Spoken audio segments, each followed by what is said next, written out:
चीज तो नहीं, बहारों ने चमन से कहा उपवन से बड़ी कोई चीज तो नहीं, तभी हमारे दिल ने हमसे कहा वतन से बड़ी कोई चीज तो नहीं, वतन से बड़ी कोई चीज तो नहीं। सर्वप्रथम इस पावन राष्ट्र को नमन करता हूं, ग्राम मांडासी की इस पावन धरा को नमन करता हूं। ग्राम मांडासी के युग पुरुष जिनकी प्रतिमा का अनावरण करने जा रहे हैं, स्वर्ग नशीन हमारे सड़ दादाजी या कहें गढ़ दादाजी कहें बालाराम जी पूरी, उनको नमन करता हूं। और यहाँ की धरा को और अधिक अमृतत्व प्रदान करने वाले बगल में ही इसी ग्राम के सपूत कैप्टन चैतन्य केशव, उसको नमन करता हूं। पावन प्रतिमा का आज का ये पावन कार्यक्रम में मंचासीन पूर्व चिकित्सा राज्य मंत्री, मुख्यमंत्री सलाहकार राजस्थान सरकार और नौलगढ़ विधानसभा क्षेत्र के हर दिल के अजीज लाडले विधायक माननीय डॉक्टर राजकुमार जी, युवा उत्साही और भावी पीढ़ी के लिए कोरोना की पीड़ा को मन में भांपते हुए पर्यावरण संरक्षण का बेड़ा उठाए हुए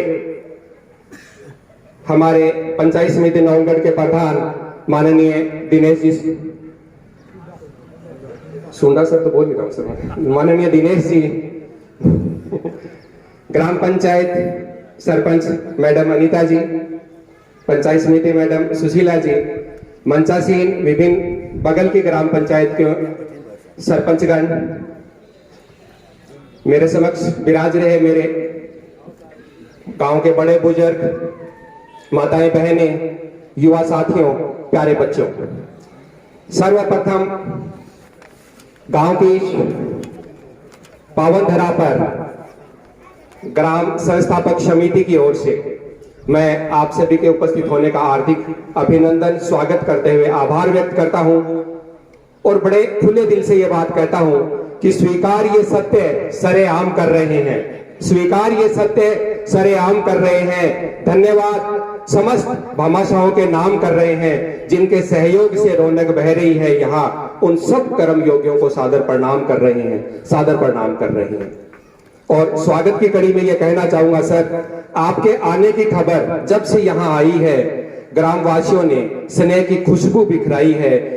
यहाँ की हर कली हर बूटे ने एक धुन में स्वागतम स्वागतम स्वागतम की धुन ही गाई है। तो एक बार पुनः आपका स्वागत, अभिनंदन। मुझे दायित्व मिला है कि 8 जजमान होते हैं जिन्हें सामान्य बोलचाल की भाषा में बड़ुआ कहा जाता है, वो अपने पास एक रिकॉर्ड रखते हैं, किस गांव में कौन सा रहा था, कब आए हैं, इस प्रकार के आकलन से रहते हैं। उनसे हमारे पास जो आंकड़े प्राप्त हुए हैं और उनसे हमने जो तथ्य इकट्ठे किए हैं, मैं क्षमा याचना के साथ, त्रुटि के साथ आपके समक्ष रखना चाहूंगा। जैसा अभी आपको बताया गया था, सांगासी और मांडासी, सांगासी ग्राम बहुत पुराना ग्राम है, लगभग 750 वर्ष पहले बसा हुआ ग्राम है। जाहिर सी बात है मांडासी ग्राम उसके एक छोटे भाई के रूप में है, हमेशा उसका स्नेह बड़े भाई के रूप में रहा है और बड़े का नाम हमेशा पहले रहता है, इसलिए जब भी नाम उच्चारित होता है सांगासी पहले और मांडासी उसके बाद आता है। इस गांव के विकास में भी बड़े भाई पड़ोसी होने के नाते आपका सहयोग बहुत रहा है।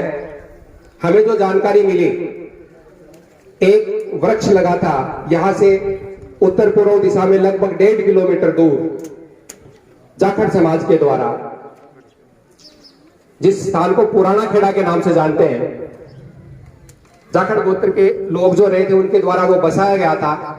उनके पानी की व्यवस्था सांगासी ग्राम के सहयोग से ही होती रही थी। आप क्यों मानिए कि एक पक्षी उड़ा सांबर के पास से, सांबर के पास एक निमेड़ा गांव है जो वर्तमान में कुचामन ब्लॉक कह दीजिए, कुचामन पंचायत समिति कह दीजिए, उस क्षेत्र में आ जाता है। यानी नागौर जिले का निवेड़ा गांव जो है, वहां से एक पक्षी उड़ा, अविवाहित था, अपनी बहन को साथ लेकर चला और पुराना खेड़ा जो है वहां पर आकर जाखड़ जो रहे थे उनके पास रुका। जाखड़ बड़े सहृदय भावी रहे थे, उन्होंने उन दोनों बच्चों को आश्रय दिया। वो बच्चे थे हमारे पूर्वज आदरणीय श्री बालाराम जी और इनकी बहन खरती देवी जी, दोनों अविवाहित थे जिनको जाखड़ों ने अपने यहां शरण दिया, रोका और जाखड़ों ने उन दोनों का विवाह किया। प्रतिकूल परिस्थितियां बनी जाखड़ वहां से पलायन कर गए, लेकिन बालाराम जी जो रहे थे उन्होंने वहां से यहां आकर, जिसको वर्तमान ग्राम कह रहे हैं, मेरे पीछे लगभग 100 से 200 मीटर दूरी के ऊपर यहां आकर उन्होंने अपनी कुटिया डाली।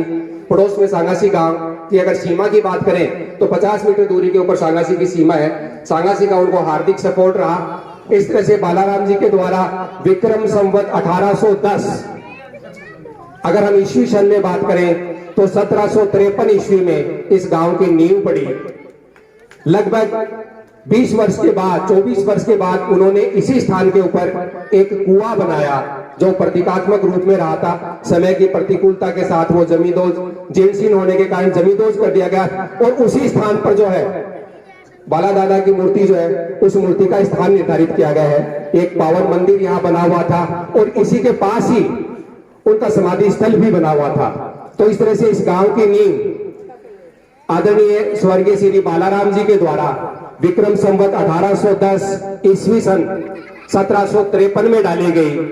आप नागौर जिले के निम्बेड़ा क्षेत्र से यहाँ आए थे। कालांतर में जो एक बीज फैटा फूला था, कुछ वर्षों के बाद में उसमें एक अंकुरण और फूटा, एक शाखा और फूटी। आज बोरी गोत्र के ये जाट थे। बोरी गोत्र की इस गांव में 11वीं पीढ़ी चल रही है। आप जानते हैं 4 पीढ़ियां पैरेलल चल रही है, समय से समानांतर चलती है। दादाजी, उसका बेटा, पड़पोते तक की। लेकिन इस समय 11वीं पीढ़ी के पूर्वज जो है वो हमारे बीच विराजमान है। उनका आशीर्वाद हमें प्राप्त होता रहा है। लगभग 50 से 60 वर्ष बाद इनके मेघवाल समाज के हमारे दादाजी स्वर्गीय नारायण राम जी जो थे, उनका पदार्पण यहाँ हुआ। वो तातीजा से चलकर आए थे, महरिया गोत्र के रहे थे। उन्होंने उनका सहयोग दिया और इन दोनों ने मिलकर इस गांव जो है इसके विकास को आगे बढ़ाना शुरू किया। आज महरिया गोत्र जो है उनकी 7वीं पीढ़ी इस गांव में फलीभूत हो रही है। कुछ समय बीता तो राजपूत समाज जो है उसमें आदरणीय दादाजी लक्ष्मण सिंह जी शेखावत लगभग 180 वर्ष पूरे 1826 ईस्वी में तारपुरा से यहाँ आकर बसे। उन्हीं के साथ में जाट में रेवाड़ गोत्र के आदरणीय दादाजी दौलत राम जी सहसवास से यहाँ आए। दोनों साथ साथ यहाँ आए तो इस तरह से ये गांव फलीभूत होना शुरू हो गया। इसके ऊपर और अधिक कलियां खिलनी शुरू हो गई। उनकी भी आज 5वीं पीढ़ी यहाँ संचालित चल रही है। लगभग 150 वर्ष पूर्व इस गांव को सुशोभित करने के लिए और विकास में कंधे से कंधा जोड़ने के लिए कुछ अन्य समाज और समुदाय जो है उनके लोग यहाँ आते गए, जुड़ते चले गए। महाजन समाज जो है उनमें आदरणीय दादाजी हुक्मी चंद जी सिंघाना से चलकर यहाँ आए। आज महाजन समाज की 4थी पीढ़ी लगातार इस गांव के विकास कार्य में सहयोग प्रदान कर रही है। जांगीर समाज में हमारे दादाजी स्वर्गीय जगनाराम जी, पड़ोस का एक देवगांव नुआ जो है वहां से यहाँ आए। आज जांगीर समाज की भी 4थी पीढ़ी इस गांव में फलीभूत हो रही है। स्वामी समाज जो है उसमें आदरणीय दादाजी लक्ष्मण दास जी राणासर से चल के आए। उनकी भी 4थी पीढ़ी यहाँ फलीभूत हो रही है। जाट समाज में झाझड़िया गोत्र में स्वर्गीय दादाजी अर्जुन राम जी तोगड़ा कला से चलकर आए। आज उन झाझड़िया परिवार की भी 4थी पीढ़ी इस गांव को विकास करने में सहयोग कंधे से कंधा जोड़ रही है। और राजनट परिवार जो होता था राज दरबारों में, उस नट समाज के आदरणीय दादाजी स्वर्गीय मुन्ना राम जी वो चुड़ेला से चलकर आए। इस समाज की भी 4थी पीढ़ी यहाँ फलीभूत हो रही है। ब्राह्मण समाज जो है उस ब्राह्मण समाज में आदरणीय दादाजी प्रसादी लाल जी और जग्गू राम जी दोनों भाई जो है वो चूड़ी अजीतगढ़ से चलकर यहाँ आए। और उस पीढ़ी का भी चौथी पीढ़ी जो रही है, उस वंश का भी 4थी पीढ़ी जो है वो हमें आशीर्वाद प्रदान करने के लिए हमारे बीच विद्यमान रही है। इसी तरह से लगभग 100 से 120 वर्ष के बीच के दौरान सैन समाज, जिसे हम नाई समाज के नाम से जानते हैं, उनमें आदरणीय दादाजी स्वर्गीय नारायण राम जी आप मुकनगढ़ से आए। और सैन समाज की 3री पीढ़ी हमें आशीर्वाद के लिए हमारे बीच उपस्थित है। दरोगा समाज जो रहा है उसमें आदरणीय दादाजी गणेशा राम जी वो तारपुरा से चलकर आए। और उस समाज की भी 3री पीढ़ी हमारे बीच आशीर्वाद के लिए प्रदान है। मुस्लिम समाज जो है उसमें आदरणीय दादाजी चिराग अली साहब जी वो पड़ोस के गांव नुआ जो है उस नुआ से यहाँ चलकर आए। इस समाज की भी 3री पीढ़ी यहाँ संचालित फलीभूत हो रही है। डूडी गोत्र जो रहा है जाट समाज में, उसके आदरणीय दादाजी मंगलाराम जी जो ठिकरिया बावड़ी गेट जो रारिंग क्षेत्र के पास वहां से चलकर यहाँ आए थे। और आपकी 3री पीढ़ी जो है वो वर्तमान में गांव के विकास में अपना योगदान प्रदान कर रही है। लगभग विगत 100 वर्ष जो रहे हैं, उस विगत 100 वर्षों में इस गांव को और अधिक विकास की कड़ी से जोड़ने के लिए, फलीभूत करने के लिए, योगदान देने के लिए गढ़वाल गोत्र के, जाट समाज में गढ़वाल गोत्र के आदरणीय दादाजी नारायण सिंह जी जो रहे हैं, वो भोड़की क्षेत्र, भोड़की के पास गढ़वालों की ढाणी है, वहां से यहाँ आए और आपकी दूसरी पीढ़ी जो है वो वर्तमान में हमारे बीच विद्यमान है। सोमरा गोत्र जो है, उस सोमरा गोत्र के स्वर्गीय श्री बरजू सिंह जी मोई माकड़ा जो है वहां से आकर यहाँ बसे और आपकी भी दूसरी पीढ़ी हमें हमारे बीच कंधे से कंधा मिलाकर इस गांव के विकास में योगदान कर रही है। सोम गोत्र के आदरणीय गुरुदेव अरफूल सिंह जी, आपकी पहली पीढ़ी रही है, आप सोटवारा से यहाँ बसे हुए हैं और आप भी समाज के विकास में सहयोग प्रदान कर रहे हैं। इस बीच जब हमने तथ्यों को उघेड़ने का प्रयास किया तो मुझे ये जानकारियां मिली कि इसी बीच में कुछ ऐसे भी लोग रहे थे जिन्होंने स्वतंत्रता आंदोलन के दौरान इस पावन धरा जो रही है, इस पावन धरा में अलख जगाई थी, चेतना जागृत की थी। उनमें एक जानी परिवार रहा था, गुमान सिंह जी जानी, वो स्वतंत्रता आंदोलन के रूप में सक्रिय कार्यकर्ता के रूप में रहे थे और सिंगाड़ा या उस क्षेत्र जो रहा था, उस क्षेत्र में प्रजामंडल आंदोलन के दौरान जब उनके ऊपर अत्याचार हुआ तो उससे बेहद घायल हुए और अंततः उन्होंने प्राण गंवा दिए। तो एक पहले शहीद होने का जो गौरव हम दे सकते हैं, वो स्वतंत्रता सेनानी के रूप में गुमाना राम जी जानी जो रहे थे, उन्होंने इस धरा की उर्वरता, इसकी सुगंध, इसकी महक जो है उसको दूर दूर तक फैलाया था। यद्यपि वो जानी परिवार आज विलुप्त हो गया, उसके बाद में जानू परिवार जो रहा था उसने भी कुछ समय तक इस गांव जो है उसको अपने खून पसीने से सींचा है। जानू के बाद किसी समय यहाँ कुमावत समाज भी रहा था, जिस कुमावत समाज ने भी इस गांव को फलीभूत करने में बेहद योगदान दिया था। बीच में वो यहाँ से चले गए, पलायन कर गए थे और वर्तमान में एक नौलगढ़ के शंकर जी जो रहे हैं, उनको गांववासियों के सहयोग से यहाँ लाकर बसाया गया। तो इस तरह से कुमाऊं समाज जो है उसकी पहली पीढ़ी आज गांव में फलीभूत हो रही है। तो वर्तमान समय की यदि हम बात करें, मांडासी के इस वर्तमान गांव को यदि आप देखें तो यहाँ पर 11 कौमों, 11 समाजों के लोग बड़े प्रेम और स्नेह की भावना के साथ रह रहे हैं और इस गांव को विकास के आयाम तक ले जाने के लिए कंधे से कंधा लगाकर लगातार दिन रात यही सकारात्मक सोच रख के चल रहे हैं कि ये गांव फलीभूत हो, आगे बढ़े। मैं सम्मानित मंच को जानकारी देना चाहूं सर, ये गांव जो रहा है ये प्राचीन काल से जो रहा है ये विचार आंदोलन की जन्मभूमि के रूप में जाना जाता है। सांगासी जैसे मैंने कहा कि एक बड़े भाई के रूप में कंधे से कंधा मिलाते हुए रहा है, तो सांगासी और मांडासी इनके बहुत सारे हमारे ऐसे पूर्वज रहे हैं जिन्होंने नव चेतना, नव आंदोलन को जन्म दिया था। और ये काल का समय रहा था 1930 से लेकर 1947 के बीच का, विशेषकर वो काल जिसको हम प्रजामंडल का काल कहते हैं, भारत छोड़ो आंदोलन का काल कहते हैं। उस समय आपने राजनीतिक चेतनाएं जागृत करवाई थी। कुछ ऐसे हमारे आदरणीय पूर्वज जिन्होंने स्वतंत्रता आंदोलन में भाग लिया था, मैं हम ये नहीं कहते कि सभी को स्वतंत्रता सेनानी का दर्जा मिला या नहीं मिला, लेकिन पूर्वज ये बताते हैं कि उन सबों ने, सभी ने स्वतंत्रता आंदोलन की जो लड़ाई थी उसमें से कंधा मिलाकर वो साथ खड़े हुए थे, भाग उन्होंने लिया था।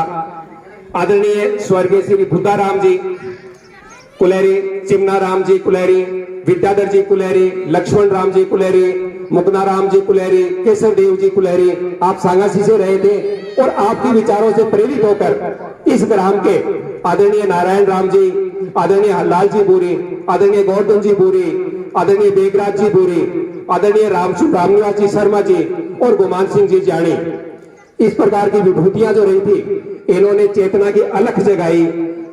सबसे अधिक दौर करने वाली जो बात रही है, माननीय हरलाल सिंह जी जो स्वतंत्रता सेनानी रहे थे, उनकी माता जी श्रीमती फूला देवी जी वो पहली महिला रही है झुंझुनू की जिन्होंने स्वतंत्रता आंदोलन के लिए ध्वज उठाया था और कटलाथर और उसके आसपास के जो आंदोलन के क्षेत्र चले थे उसमें महिलाओं का नेतृत्व किया था ध्वज फहराते हुए।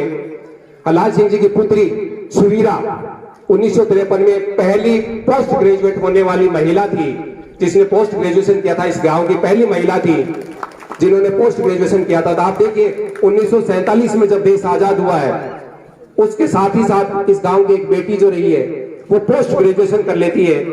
महिला शिक्षा क्षेत्र जो है उसमें बढ़ावा देने में हमारे ये जो पूर्वज रहे थे इनका बेहद योगदान था। इससे अधिक जो प्रेरक बात वो रही थी, उन्होंने जो बाह्य आडंबर रहे थे, दहेज, पर्दा प्रथा और स्पेशली मृत्यु भोज, हरिद्वार या गंगा जी जाना, इस प्रकार के जो बाह्य आडंबर रहे थे, खर्च करना जिसको कहते थे, जो बेहद महंगा होता था, ये उनके समय में जब 1932 से 35 के बीच में उनके कदम पड़ रहे थे, तो उस समय उन लोगों ने बंद कर दिया था।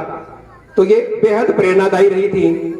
उसके बाद उनके आशीर्वादों से, उनकी विचारधाराओं को आगे लेते हुए इस धरा के बहुत सारे ऐसे सपूत रहे हैं जिन्होंने इस धरा की मीठी महक, सुगंध जो है उसको बाहर के क्षेत्रों में फैलाने का प्रयास किया है। अगर मैं शिक्षा के क्षेत्र की बात करूं तो उच्च शिक्षा के क्षेत्र में सांगासी से भगवान सिंह जी पायल, देवीदत्त जी कुलहरी, सुभाष जी कुलहरी और इस ग्राम से आदरणीय गुरुदेव चिरंजी लाल जी शर्मा और शुभकंठ जी बोरी, आपने उच्च शिक्षा जो है कॉलेज लेक्चरर के रूप में उस समय से, प्राचीन काल से लंबे समय तक आपने शिक्षा प्रदान की है। और वर्तमान समय में इस गांव के दो सपूत नरेश बोरी और शौर्य बोरी, आप कॉलेज शिक्षा में सहायक आचार्य के पद को सुशोभित कर रहे हैं। स्कूल एजुकेशन में तो बहुत सारे यहाँ के दोनों गांव के जो रहे हैं उसके बहुत सारे ऐसे लोग रहे हैं जिन्होंने प्रधानाचार्य, प्रधानाध्यापक, व्याख्याता, वरिष्ठ अध्यापक, इस प्रकार के विभिन्न पदों पर रहते हुए बहुत सारे लोगों को शिक्षित करने का प्रयास किया है। मेडिकल के क्षेत्र में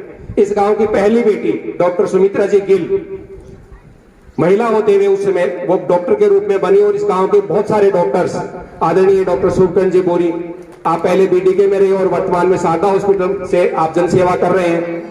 इसी गांव के सपूत विनोद जी गुप्ता, विद्यासागर जी कुलहरी, इसी गांव के डॉक्टर संजीव पुरी जो पीबीएम में है और राजस्थान मेडिकल काउंसिल के मेंबर हैं, मनफूल जी महरिया, आप भी पीबीएम में हैं, अजय जी पुरी, आप जयपुर में पोस्टेड है। इसी गांव के बेटे करनी सिंह जी रेवाड़ जो फतेहपुर में अपना एक हॉस्पिटल संचालित करते हुए जनसेवा में लगे हुए हैं, डॉक्टर गौरव पुरी जो वर्तमान में बीडीके में अपनी सेवाएं दे रहा है। तो इस प्रकार के बहुत सारे ऐसे बच्चे हैं जिन्होंने मेडिकल क्षेत्र में इस गांव की महक, सुगंध जो है उसको बाहर फैलाया है, फलीभूत किया है, इस गांव की उर्वरा को दिखाया है। इस गांव की प्रतिभाओं में जो मेरिट में रहे हैं, पहली मेरिट के रूप में इस गांव का बेटा रहा था डॉक्टर विनोद गुप्ता जो 10वीं क्लास में 10वीं मेरिट में आया था, और दूसरा इस गांव की एक बेटी थी 12वीं क्लास में जिसने राजस्थान बोर्ड में चौथा स्थान प्राप्त किया था, स्वाति पुरी। प्रशासनिक सेवा में भी इस गांव के